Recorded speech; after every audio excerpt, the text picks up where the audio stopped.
which will determine whether we shall be productive or not.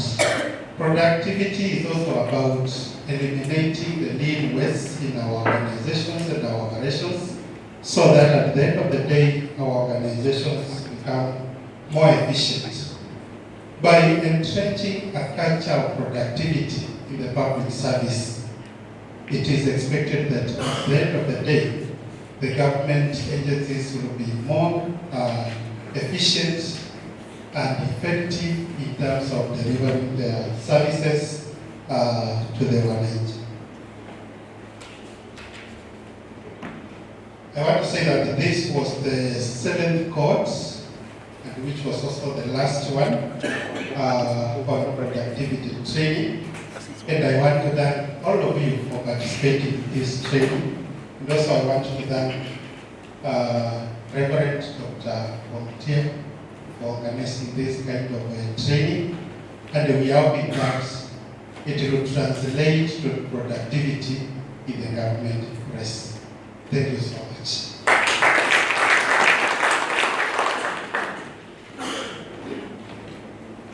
Next, I would like to invite the host.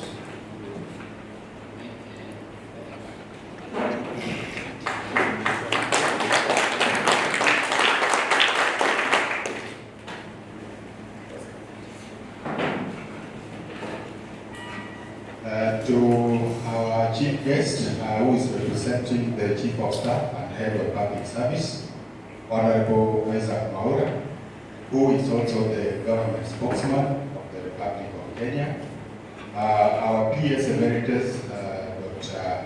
Mwaura, our lecturers from the Productivity and Competitiveness Center, our MC, the class president, the spiritual leader, and colleagues. Good evening. Good evening. I start by heartily congratulating you upon the completion of your productivity training.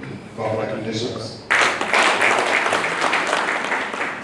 I'm here on behalf of the government printer, Mwaura. He has stepped out on our official functions to the head office. That is why he's unable to join us here. Otherwise, he's well represented, sir. As Dr. Mwaura said, sir, His Excellency informed a task force to modernize this institution. Government press is more than 100 years old, so it is as old as the history of our country. We are requesting your intervention when we go back to the Chief of Staff, that we really want to modernize this institution. We want to transform government press. It is our wish that before we retire, we bring our ballot papers here, and it is possible. It is our wish, Mheshimiwa, that we bring our passports in this institution. We can do currency also. Currency is fantastic.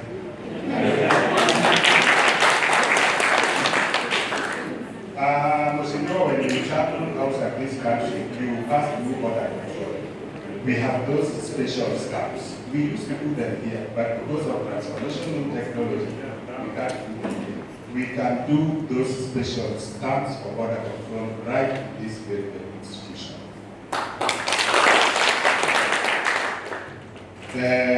We can also do smart IDs, including the bank ATM cards that can be microchips. Those ones can be done here, sir. We just need budgetary support and the training of our staff here. And number 2, ISO certification for this institution to practice the productivity that we have been taught here for the central corporates. As Dr. Mwaura put it, we need a lot of support for this institution to achieve ISO 9000 certification. That is for management.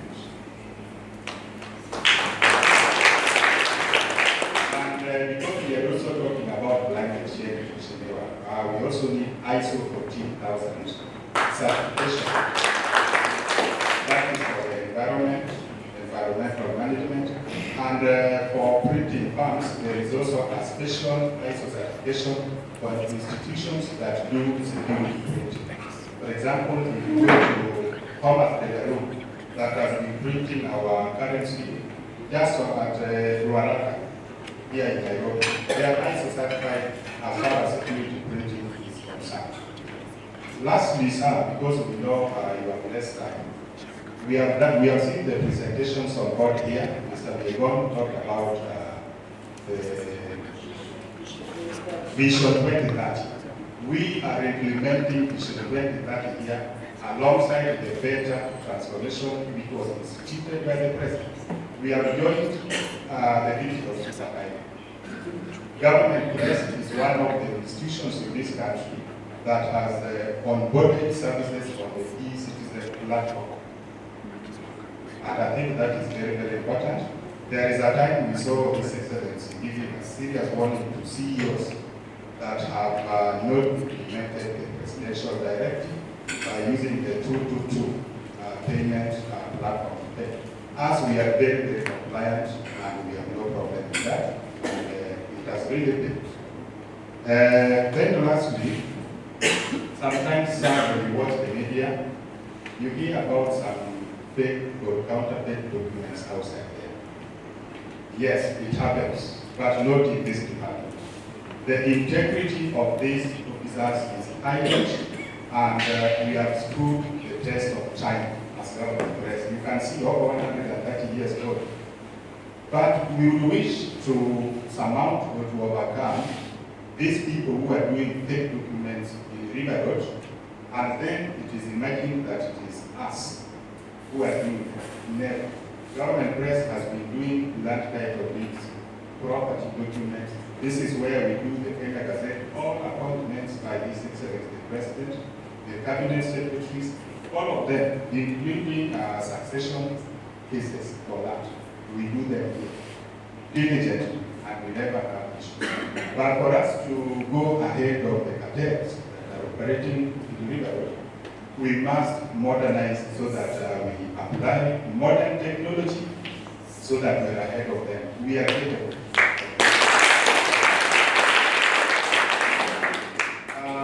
If you go to our competitors like South Africa, because I think on the African continent, our biggest competitors in terms of technology and GDP and all that, South Africa, Nigeria, and the North Africans, Egypt, for example.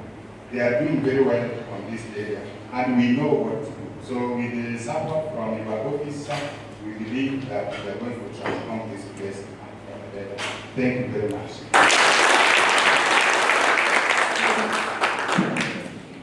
Now we are coming to the climax. Because I have spoken at length at the beginning, the only thing I would like to add is that I had the vision. This is the seventh and the last. It is the last among the first born. Because after this, you constitute nearly 50% of EOP. That is the Office of Chief of Staff and Public Service. The next half will also be trained, and we are doing right here. At that time, you will be coming to do some topics that are done. It is because now we say these are the experts. Is that okay? Yes. So we now shortly after some break, we now be getting the other groups coming until we finish the entire EOP. Then the rest of the MDL will now do. Because when we say we have a lamp, you put the lamp, you don't put it under the table. You put it up so that other people can see. With those remarks, now I humble pleasure to invite Chief Guest, Honorable Senator Mwaura.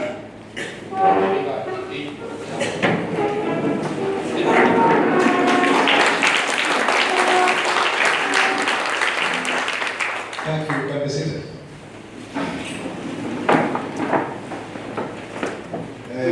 The Special Secretary, Government Spokesperson Dr, the Deputy Government Printer, and Mr. Rono, who was sitting in my office before, and Madam there. I put it well.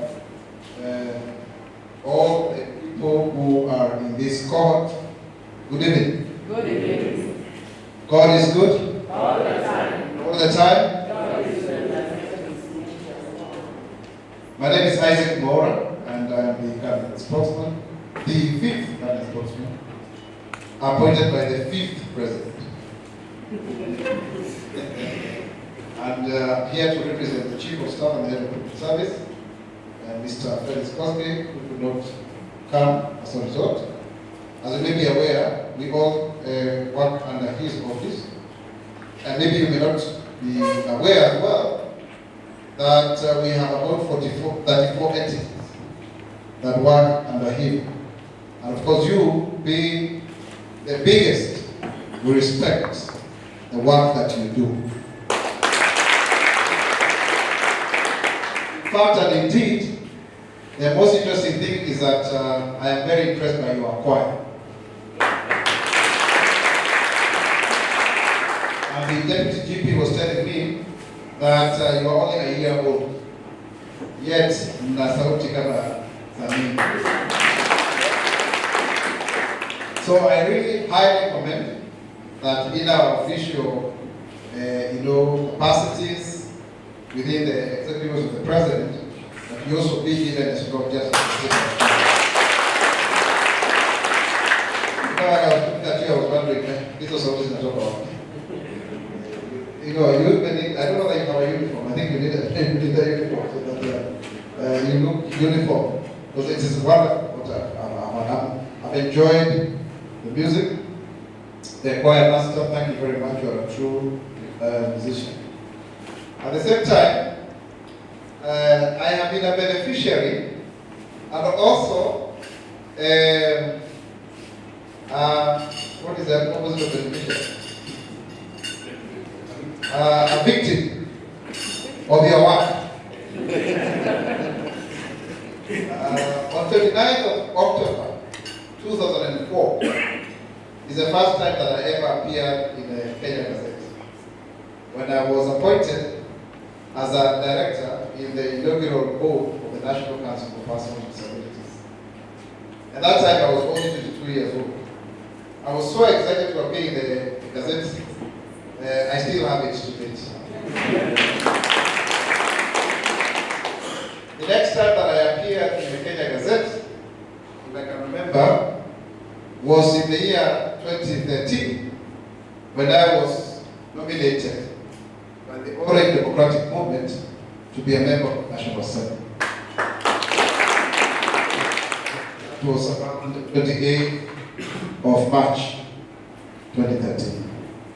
The next time I appeared in the Kenya Gazette was when I was nominated by the Jubilee Party to become a senator on the 31st of August 2017. The next time I appeared in your paper was when I was being gazetted as a senator on the 10th of May 2021.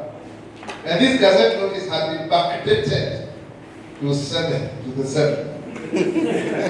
Those were very interesting days when gazette notices would come out even at almost at midnight. They were very interesting. I witnessed that around the issue of Sonko, or Maitito, and the others. And then the next time I also appeared in the gazette notice was on the 22nd of March 2023, upon being appointed as Chief Administrative Secretary. You know, the famous 5th CAS. And then on the 23rd, the following day, that gazette notice was suspended.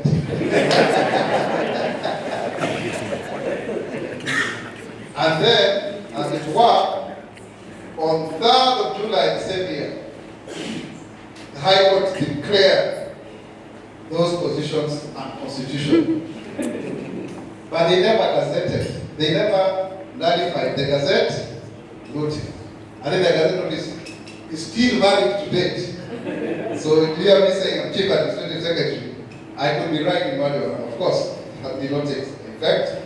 And then of course on 4th of October, I was appointed as the government spokesman.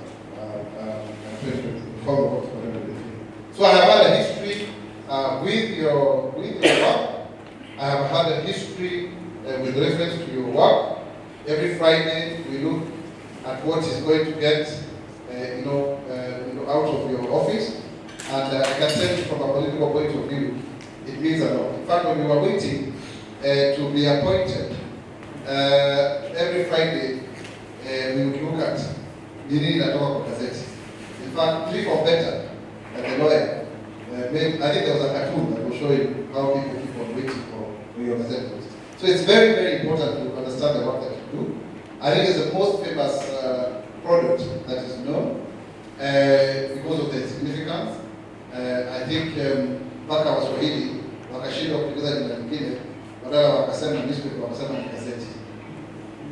You know, and I am happy because I think the way in which you work with the Kenya law reports and a lot of the Kenya gazettes can be found there. Way back. I'm very amazed at how one can trace this two important documents. Having said that, I also want to really thank you because of the way in which you have prosecuted your issues. You seem to be clear.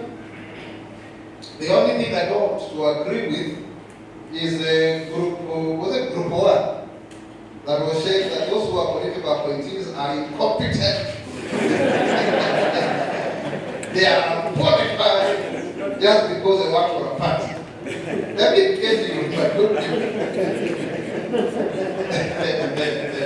politics is he who gets what, where, and how. Politics is the inform that constitutes the inform. You've got to engage with politics because politics organizes society. And that is how governments are formed. So it's an integral part of it. So I beg to differ with you because political appointees have experiences other than maybe the public service. They come from the private sector or whatever their engagement. But yes, I agree with you on one point too, that we need to isolate the civil service from political machinations. Otherwise, I think that's something that Dr. Okutia we need to look at, because I've been analyzing all of that, where you put a kind of a ceiling or a buffer zone between the career civil service and those who come to the administration. Government is perpetual. Administrations can be as many. This is a field administration. And I work now under the field administration. So because you have to come with people also who share your vision, who have been part and parcel of your manifesto, so that they can be able to help you develop their agenda. I think one of the biggest challenges of productivity is the lack of gelling of these two groups. It's an issue that needs to be addressed, because in my previous life as well, before I went to Parliament, I was an advisor to the Right Honourable Raila Odinga, and I could see the same. Now having come back, I've seen the same. I can see it in the office. You need to see how the way you need to be. Try that mostly so that those two groups of people have the same vision and focus going forward. But this is not my day. My day is maybe another day. But I fully associate myself with the idea that we need to print as much as possible the documents that government requires, including currency, through the government print. I agree, because one of the biggest challenges I had when I took up this job is to the issue of passports. People are queuing at the State Department for Immigration, their house, had to keep on explaining and what have you. But if we had proper, function of machines here, we needed not to have that background.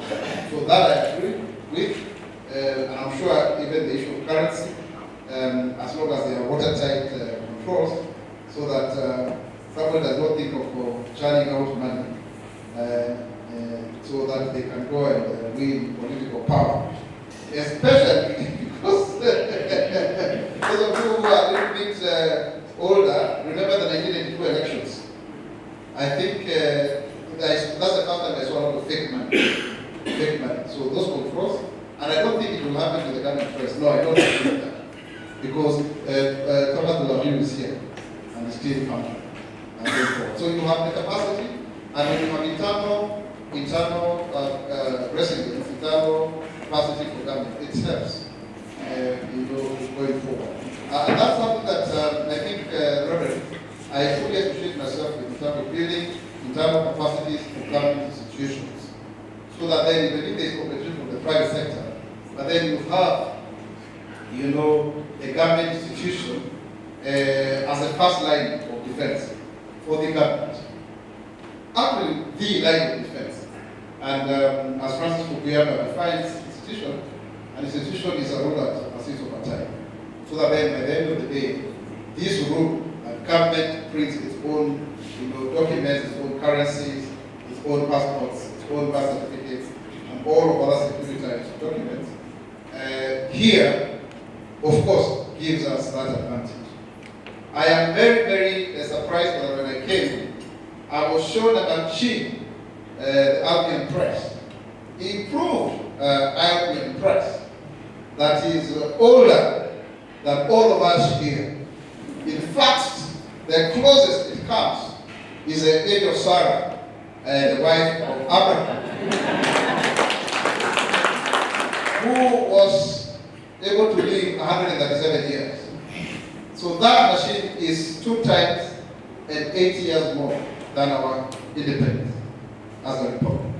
So it actually espouses, it carries the history of our nation. In fact, I was asking the GP and the Special Secretary whether we should not have it in the National Museum, and then they told me, no, it should be here. Honestly, this is the first time I'm coming to your compound. I've never been here before. I am surprised that you have such a huge property within the CBD of Kenya. If there were some matters here, I think these are blocked but that shows the longevity of your institution. I was privileged to work with a former deputy GP, may her soul rest in peace, Honorable Beatrice Kaba. In fact, we have been appointed together to be Chief Administrative Secretary. She has been posted to the National Treasury, has been posted to deputize the Prime Secretary, and she's such a lovely lady, and of course, having gone through this institution to become what she became, and later on, of course, the Lord found it fit to have her home. So that's my association with the institution. As I said earlier on, we all now at the head of public service. Just to explain to you, for those who do not know, the executive office of the president is divided into 4. There is the State House, there is the Harambee. Those are 2 for the president directly, but one led by the head of public service, the other one led by the State House controller, but still head of public service. Then the deputy president, obviously spiritual assistant, and the prime secretary. So those are the four branches of BOP. So I think with those many remarks, it's my pleasure to now convey to you the remarks of the Chief of Staff and Head of Public Service. Na kwa sababu mimi natoyaka kusoma vitu kwa podium, naona hapa mniteka kidogo. Because when I read my weekly briefing, I have my podium. Maybe my team next time, you come with mine. Remarks by Mr. Felix Koske, DGH Chief of Staff and Head of the Public Service, in the occasion of the closing ceremony for the sensitization of staff and productivity improvement in the public service, held from 8 to 10 April 2025 at the government press premises. And I really want to thank Reverend Dr. Mwaura, even before I read this statement, that you are the preacher behind this. So let's clap. And Reverend Dr. Patrick Omutia is the most learned person that I know. South of Sahara, North of Limpopo. I think he has 7 degrees. 8 in theology, in law, in human resource, in accounts, in IT, in all of them. And he has, I don't know, is it 2 bachelor's degrees? 3. How many masters? 2. And PhDs? 2. Can you imagine? Na wewe kuwa na kadigrii kamoja hapa watu wanamani. Ni vile wewe umesoma. You are so famous in your village that people come to consult with you on how you can get jobs for them here in Nairobi. Anyway, so we are happy. He was able to present this program very well in our management meeting, and we were out by that. So let me read the statement. As you know very well, that I'm paid to speak. Come on, distinguished guests, ladies and gentlemen, as we conclude our workshop this evening on productivity, improvement in the public service, let me take a moment to reflect on the valuable insights and discussions shared hereby over the last 3 days. Throughout this workshop, you explored several critical themes aimed at enhancing our productivity in the public sector, the public service sector, commencing with this office, which plays a critical role in mainstreaming and improving productivity in the public service. Here are some notable key takeaways. Number 1, effective time management. I would like to urge us to employ key strategies to manage our time more efficiently, including prioritization techniques that help us tackle urgent tasks without compromising on quality. 2, leveraging technology. The discussions highlighted how tools and technology can streamline our processes, allowing us to focus on what truly matters in order to serve the public more effectively and efficiently. Collaboration and communication. It is vital to communicate clearly and to foster synergy amongst our various teams. This is essential for fostering an environment of trust and efficiency. The other point is continuous learning. There is need for continuous professional development, as this enables all of us to embrace a growth mindset that will enable us to adapt to changes and improve our service delivery continually. As you return to your respective roles, I challenge each of you to implement at least one new strategy or insight from the workshop into your daily routine, whether it is adopting a new time management technique or utilizing technology to enhance your workflow. Every small change can lead to significant improvements in productivity. Remember, productivity is not just about things, it's not about doing more, it's about doing more effectively. Let us strive to work smarter, not harder, as we offer services to the public. I would like to extend my heartfelt thanks to all the facilitators who share their expertise and insights with us. Your contribution has been invaluable in shaping our understanding of productivity in the public service context. Additionally, thanks to each participant for your engagement and enthusiasm. Your willingness to share experiences and to ask questions has enriched our discussions and created a collaborative learning environment. In conclusion, let's carry forward the momentum we built here in order to ensure that the government delivers. I encourage you to all stay connected with one another, share your experiences, and continue learning from each other. Together, we can create a more productive and responsive public sector that meets the needs of its citizens. Thank you once again for your participation. Safe travels home. Let's make a concerted effort to turn our discussions into actionable outcomes. And with those many and few remarks, I now hereby declare this workshop on productivity officially closed. Thank you.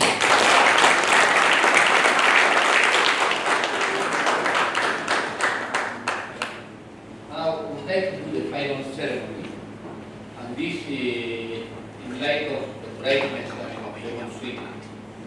It is now our time to celebrate our success, and when we give these certificates, see that we have actually done a lot of homework. Every day we should do that. that they not just seated. Calculating so in recognition of that people, we are going to invite you to come and receive your certificates. They are not in any order of merit, because you all merited equally. So don't say everybody in the equal human. The first and the last are there. Then the alpha order, omega. They all sum up to one. So we shall what the High Excellency President bring us here to let us bear in